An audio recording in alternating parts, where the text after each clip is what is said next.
Hello students. 50 most important question series में हम लोग फिर से आ गए हैं और यहाँ पे अभी हम लोग करने वाले हैं 50 मोस्ट इम्पॉर्टेंट क्वेश्चंस। तो सबसे पहले उसमें हम लोग देखेंगे कि कैश क्रॉप एक होता है। तो मोस्ट इम्पॉर्टेंट कैश क्रॉप कौन सा है? Most important cash crop, I think बहुत लोग जानते होंगे कि most important cash crop sugarcane को बोला जाता है ना? बहुत लोग जानते होंगे। बट शुगर केन के साथ और भी बहुत कुछ जुड़ा हुआ है, ठीक है। तो अगर हम लोग टिलेज की बात करें कि मोस्ट कॉमन टिलेज कौन सा यूज़ होता है शुगर केन में, तो आपको पता है कौन होता है?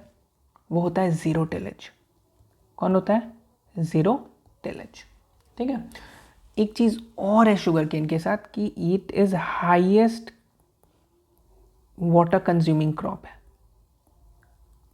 बहुत वाटर लेता है, हाईएस्ट वाटर कंज्यूमिंग क्रॉप्स, ठीक है।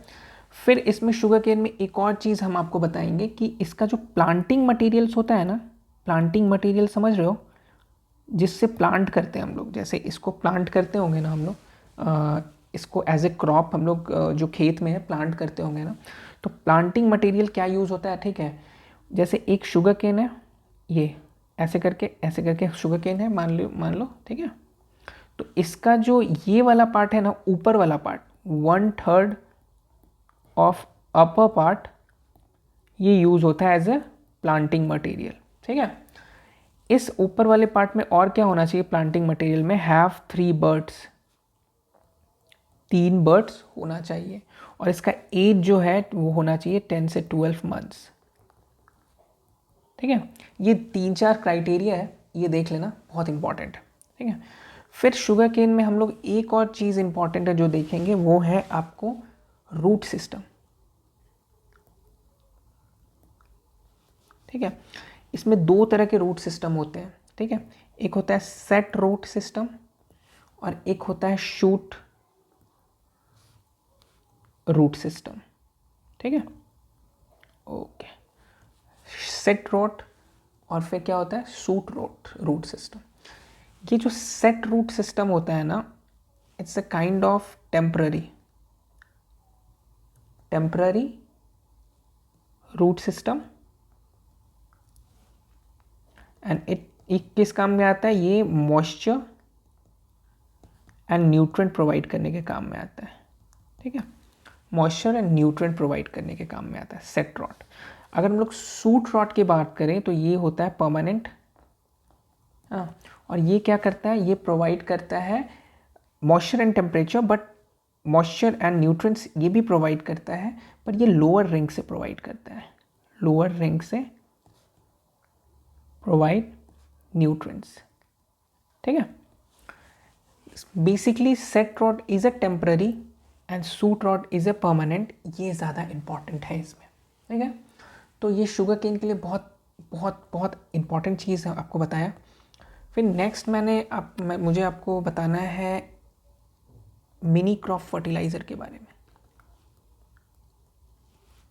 मिनी क्रॉप फर्टिलाइज़र, कौन से क्रॉप को मिनी क्रॉप फर्टिलाइज़र भी बोलते हैं? तो वो बोलते हैं पिजन पी को। किसको? Pigeon P. पिजन पी को क्या बोलते हैं? अरहर। Arhar is also known as mini crop fertiliser. इसका हार्वेस्टिंग इंडेक्स कितना है पता है आपको? 0.19। ये सब बहुत इंपॉर्टेंट है क्वेश्चन, ठीक है। फिर आपको निपिंग पता है? निपिंग जो है ना, एक प्रोसेस है, निपिंग प्रोसेस। ये किस में करते हैं आपको पता है? निपिंग जो है वो पिजन पी में करते हैं, चिक पी में करते हैं, सॉरी। किस में करते हैं? चिक पी में, ठीक है। निपिंग चिक पी में करते हैं, ठीक है। और भी निपिंग शुगर केन में भी करते हैं, ऐसा नहीं है, शुगर केन में भी निपिंग किया जाता है। पर चिक पी में जो है ना, निपिंग 30 से 40 डे आफ्टर सोइंग किया जाता है। DAS क्या होता है? डेज आफ्टर सोइंग, ठीक है। वही शुगर केन में जो है ना, वो 90 डेज आफ्टर सोइंग किया जाता है, ठीक है। इसको आप ध्यान में रखना। फिर आपको मान लो निपिंग है, चिकपी में हम लोग कर रहे हैं, ठीक है। तो चिकपी के बारे में आपको और भी कुछ पता होना चाहिए कि जैसे इसका जो मोस्ट इम्पॉर्टेंट पेस्ट है ना, इसका जो पेस्ट है ना वो है पॉड बॉरर। पॉड बोरर क्या होता है कि जो पॉड बनता है ना, जैसे ये पी है, जो दाल है, चिकपी है, उसमें छेद कर देता है। ये जो पॉड बोरर है, ये इंसेक्ट जो है वो इसमें छेद करके अंदर घुस जाता है और पूरा खा जाता है इसको, ठीक है, इसलिए इसका नाम है पॉड बोरर। फिर आपको चिकपी का एक और इम्पॉर्टेंट चीज़ बता देते हैं कि इसमें 22 से 23% प्रोटीन होता है, ठीक है, 22 से 23% प्रोटीन होता है। टैप रूट सिस्टम होता है चिकपी में, ठीक है, टैप रूट सिस्टम होता है। फिर इसका जो टेस्ट होता है ना, थोड़ा सा सॉर टेस्ट होता है, सॉर टेस्ट होता है, ठीक है। ये सॉर टेस्ट क्यों होता है? ये मैलिक एंड ऑक्सैलिक एसिड के कारण सॉर टेस्ट होता है। इसके कारण होता है मैलिक एंड ऑक्सैलिक एसिड के कारण। और चिकपी को एज यू नो ऑल दाल है, तो it's also called dryland crop, dryland crop भी बोलते हैं, ठीक है, याद रखना। एक आपने सुना होगा जैसे एक फर्मेंटेड ड्रिंक है, फर्मेंटेड ड्रिंक, फर्मेंटेड ड्रिंक का क्या नाम है? लुगरी, ठीक है। ये एग्ज़ाम में, बहुत एग्ज़ाम में देखा गया है। ये बनता किससे है? ये बनता है बार्ले से, ठीक है, किससे बनता है? बार्ले से। ये इंपॉर्टेंट है, देख लेना। नेक्स्ट हम लोग देखेंगे, नेक्स्ट कुछ इंपॉर्टेंट चीज़ देख लेंगे कि कैमल क्रॉप किसको बोला जाता है?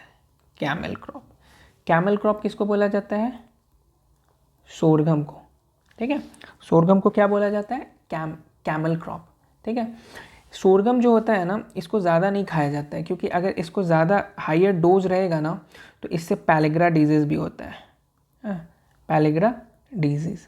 तो इसीलिए ना ये जो सोरगम है उसको बहुत ज़्यादा आपको उसको भी नहीं दिया जाता है, ना इंसान खाते हैं और ना इसको आप किसी जानवर को ज़्यादा दिया जाता है, क्योंकि इससे पैलेग्रा होता है, पैलेग्रा होने का खतरा रहता है, ठीक है। इसका सीड रेट अगर आपको जानना है तो 12 से 15 kg पर हेक्टेयर। और इसकी जो पत्ते हैं ना, लीव्स में जो है ना, वो HCN केमिकल पाया जाता है, ठीक है। क्या पाया जाता है? HCN। चलिए, ठीक है।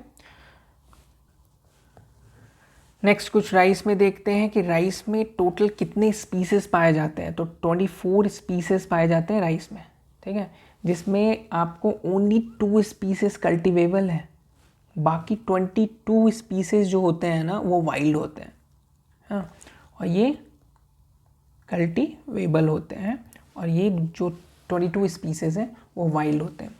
राइस में यू नो व्हाट 70% कार्बोहाइड्रेट्स पाया जाता है, कार्बोहाइड्रेट्स दैट गिव एनर्जी, और 6 to 7% प्रोटीन। प्रोटीन किस फॉर्म में पाया जाता है? इसका जो राइस का प्रोटीन है उसको बोला जाता है ओराइजीन, ओराइजीन, ठीक है। अगर हम लोग बात करें स्टेम, राइस के स्टेम का बात करें तो उसको बोलते हैं कल्म, ठीक है। और हम लोग इन्फ्लोरेसेंस की बात करें तो इन्फ्लोरेसेंस होता है पैनिकल, ठीक है, ओके।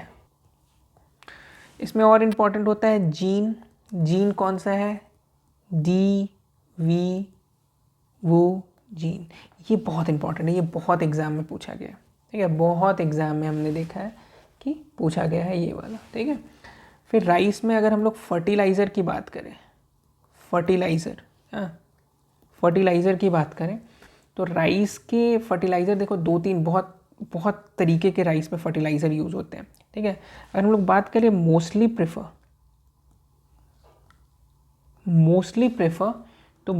प्रेफर होते हैं NH4, ठीक है, इसको बोलते हैं अमोनिकल फॉर्म,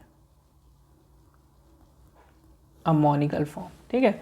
अगर देखो हम लोग को फर्टिलाइज़र बेसल डोज में देना है ना, नीचे बेसल डोज में देना है, तो हम लोग कौन सा देंगे? DAP, ठीक है। और अगर हम लोग को टॉप एरिया में देना है, टॉप ड्रेसिंग करना है, छिड़काव करना है, टॉप ड्रेसिंग, तो हम लोग देंगे अमोनियम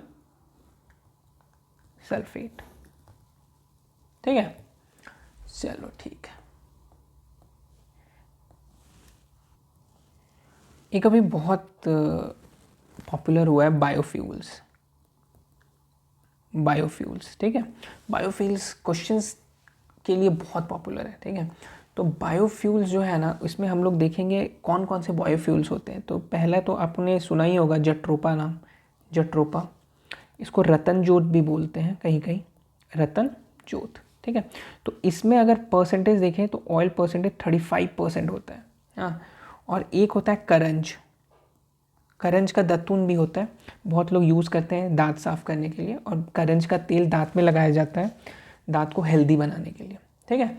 तो एक करंज होता है, करंज का होता है पॉनगैमिया पिनाटा शायद।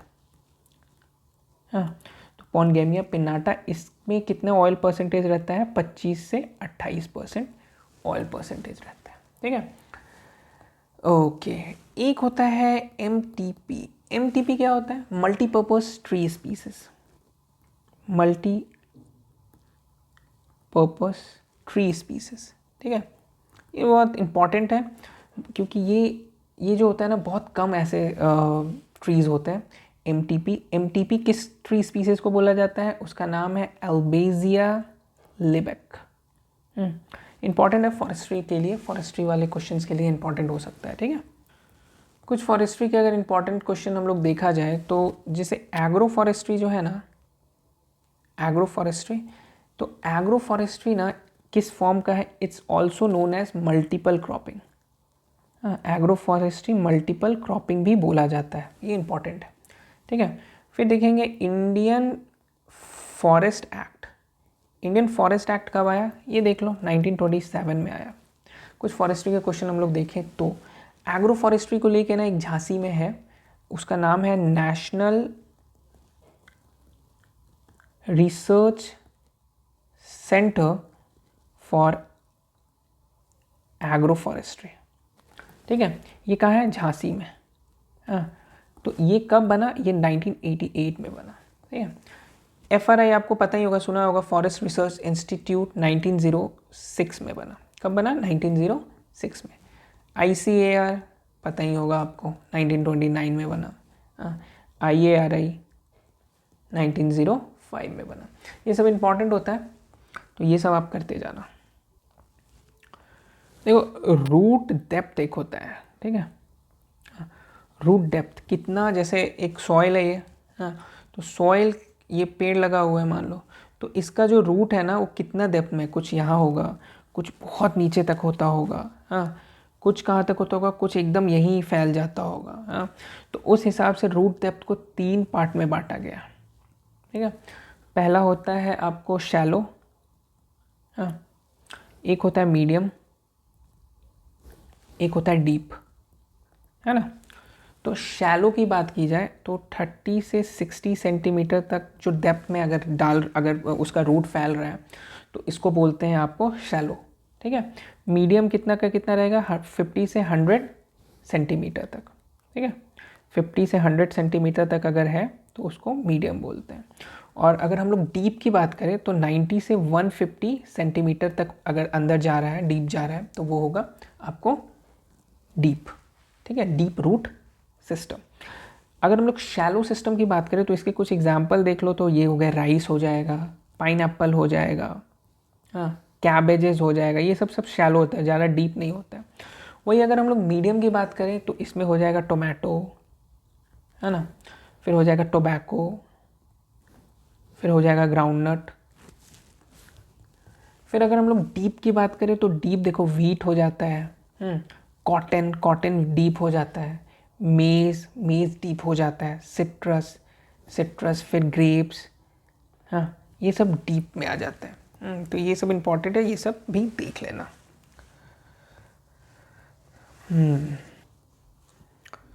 कुछ फाइबर क्रॉप्स के बारे में देख लेते हैं। फाइबर क्रॉप्स, हाँ, देखो, फाइबर जो होता है ना, वो बहुत तरह से निकल सकता है, ठीक है। सीड से भी निकलता है फाइबर, फिर आपको स्टेम से निकलता है, और आपको लीफ से भी फाइबर निकलता है, ठीक है। तो इट्स बेसिकली डिफरेंट क्रॉप्स होते होंगे जो सीड से फाइबर निकलते होंगे, जो स्टेम से निकलते होंगे, लीफ से होते होंगे। तो ये क्वेश्चन बहुत इंपॉर्टेंट बन जाता है। जैसे लीफ फाइबर अगर हम लोग बात करें तो लीफ फाइबर कौन कौन बनता है? तो लीफ फाइबर में आप देखोगे पाइनएप्पल और अगेव होता है एक, ये ना लीफ फाइबर होता है। इसके लीफ से फाइबर निकलते हैं। स्टेम, जैसे जूट होता है ना, जूट के स्टेम से निकलता है फाइबर, और एक होता है मेस्टा, ठीक है। और अगर सीड फाइबर की बात करें तो ये होता है कॉटन, सिर्फ कॉटन ही होता है जो सीड फाइबर होता है, ठीक है। तो इन चीज़ों को आप ध्यान में रखना। एक और इम्पॉर्टेंट चीज़ है, देखो जैसे शुगर केन है ना, शुगर केन, तो शुगर केन मेच्योर होता है, उसका कुछ पहचान होता है। मेच्योर कब होता है? व्हेन, तो मेच्योर होने का कुछ पहचान होता है, ठीक है। तो मेच्योरिटी का पहचान है, सबसे पहले जूस देखेंगे कि 16% से अगर ज़्यादा जूस है, बहुत जूसी है वो, ठीक है, तो वो मेच्योर हो चुका है। फिर एक है आपको हैंड रिफ्रैक्टोमीटर, हैंड रिफ्रैक्टोमीटर, इसमें अगर 18 से 25%, ये इंस्ट्रूमेंट में 18 से 25% तक का अगर आता है मेजरमेंट, तो ये मैच्योर हो चुका है। और एक क्या होता है, टॉप से बॉटम में रीडिंग, ठीक है, reading between top to bottom. Top to bottom का जो रीडिंग होता है ना, जैसे ये जो एक मान लो शुगर केन है, तो बॉटम में देखेंगे और टॉप में देखेंगे, दोनों में ना जूस का रीडिंग, जूस और रिफ्रैक्टोमीटर दोनों का रीडिंग 1:1 आना चाहिए, ठीक है। तो 1:1 है, मतलब ऊपर भी अच्छे से मैच्योर है, नीचे भी अच्छे से मैच्योर है। इससे डिफाइन होता है कि मैच्योरिटी पूरा हो चुका है। फिर इंपॉर्टेंट है, देखो मेज़, हाँ मेज़ के क्या इंपॉर्टेंट है, मेज़ में भी ऑयल होता है, मेज़ में 4% ऑयल होता है, ये इंपॉर्टेंट है। मेज़ में प्रोटीन होता है, तो मेज़ में कितना प्रोटीन होता है? 8 से 10%, ठीक है, 8 से 10%। राइस में कितना होता है, याद है ना, राइस में 7%।